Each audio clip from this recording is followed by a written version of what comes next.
Item Number SCP-337 Containment Class Safe Secondary Class Anycanos Disruption Class VLAM Risk Class Warning Special Containment Procedures. Due to SCP-337 not being in Foundation custody, containment procedures are to be focused on locating and recontaining SCP-337. Mobile Task Force Lambda-17, codenamed Puppeteers, are tasked with not only containing anomalies created by Dolly Incorporated, but also in monitoring various subway stations in hopes of discovering SCP-337. Recontainment Procedures.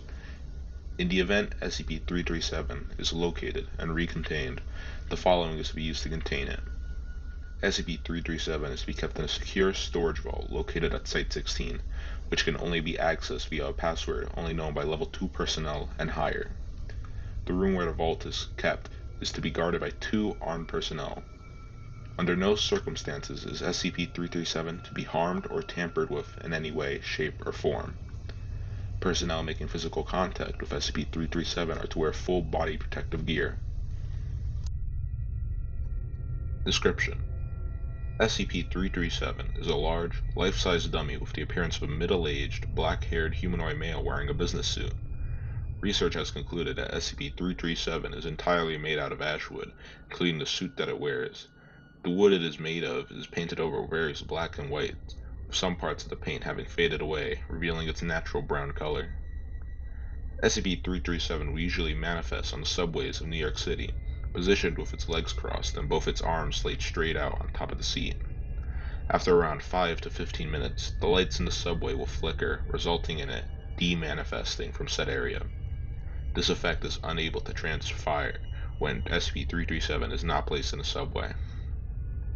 SCP-337 will remain docile unless it is damaged by a sapient or sentient organism, in which the damage inflicted by the organism will result in said organism being inflicted with the same injury as SCP-337. If a sapient or sentient organism makes physical contact with SCP-337 without wearing any protective equipment, said organism would either have sawdust materialize inside of their pharynx or suffer a severe rash, which will occur regardless of whether or not the subject is allergic to ash wood. As for SCP-337, once it has been damaged, it will begin to rapidly repair itself until it appears as if it has never been damaged. Addendum 337-A. The following is a series of reports leading up to the containment of SCP-337. Report A1. SCP-337 first came to the Foundation's attention on April 1st, 2015, when a waitress heading home from work had decided to take the subway home. Once entering the subway, the waitress noticed SCP-337 seated at one of the seats.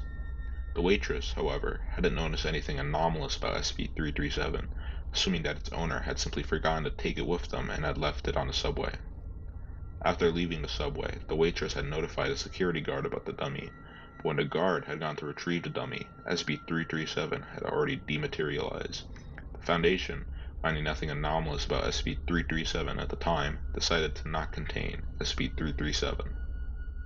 Report A2. On March 15, 2015, SCP-337 was encountered by a group of young adults heading home from a late-night party while under the influence. One of these individuals, named Kyle,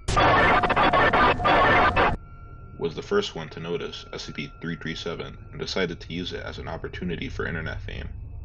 Kyle approached SCP-337, sat next to it, pulled out his phone, and took a selfie with it. A few minutes later, the lights flickered and SCP-337 de-manifested from the subway. As the group was heading home, Kyle complained about an irritating itch on his arm, but his friends convinced him to walk it off, and Kyle reluctantly agreed. As the group was dropping Kyle off at his home, he collapsed to the ground from the pain of the itch. The group immediately realized that something was terribly wrong and rushed Kyle to the hospital. When a medical examination was performed on Kyle, it was discovered that Kyle had developed a rash from interacting with SCP-337, usually found on people with allergies to ash wood. However, Kyle had no history of being allergic to ash wood. The Foundation was able to tamper with the medical records to make it seem like that Kyle was allergic to ash wood and successfully convinced his parents that Kyle was allergic to ash wood.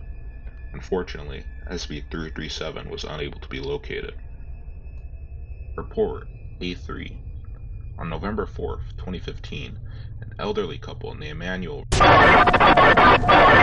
and Marge, respectively, encountered SCP-337 heading home from a late-night dinner. The couple were snuggling together across from SCP-337. However, when Manuel awoke, he found himself no longer next to Marge. When looking at when he was earlier, he found SCP-337 in his place, with Marge appearing as if she was unable to breathe. This caused Manuel to panic and rush towards Marge and SCP-337, shoving SCP-337 away from Marge, breaking his arm. As soon as SCP-337's arm broke, Manuel hit his arm off the wall fast enough to shatter it upon impact. Manuel was immediately rushed to the hospital and was able to recover from his injury. Incident 337-A. On July 22, 2015, a famous streamer known as having heard about the various stories surrounding SCP-337 has decided to stream himself trying to find SCP-337. The following clip was taken from the subway camera system. Video log 337-1. Note: after the expiration of SCP-337 was contained by Foundation field agents. Begin log. The footage starts with the empty subway. The streamer enters the subway, talking to the camera. The streamer talks about how he has decided to call off the search for SCP-337. The lights within the subway begin to flicker. The streamer appears confused. The lights return and SCP-337 can be found sitting on one of the many seats of the subway. The streamer begins to inspect SCP-337, remarking its flaws. The streamer calls out for the person who placed SCP-337 on the subway to show themselves. The streamer declares that if nobody is going to take credit for the creation of SCP-337, then he's just going to destroy it. The streamer pulls out a lighter from his pocket and takes some time to light it before throwing it at SCP-337. The streamer immediately engulfs into flames, dropping the camera and attempting to escape the train before eventually expiring. Eventually, Foundation field agents enter the subway wearing full body protective equipment and confiscate SCP-337. Afterwards, while transporting SCP-337, a message was found carved into its back reading, "Property of Dolly Inc., trademark. Do not resell." Addendum 337-B. On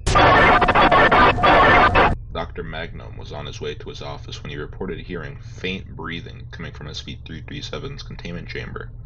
A few days later, researcher Clint would report hearing a quiet mumbling coming from the containment chamber. This has led some personnel to speculate that SCP-337 is possibly sentient. Research is ongoing. Incident 337-B. On numerous Foundation agents and researchers were discovered lying injured with severe injuries. When researchers went to investigate, they found SCP-337's containment chamber empty. All that was found was a note. "Thanks for taking care of Stanley, but we're gonna need him back. Dolly Inc."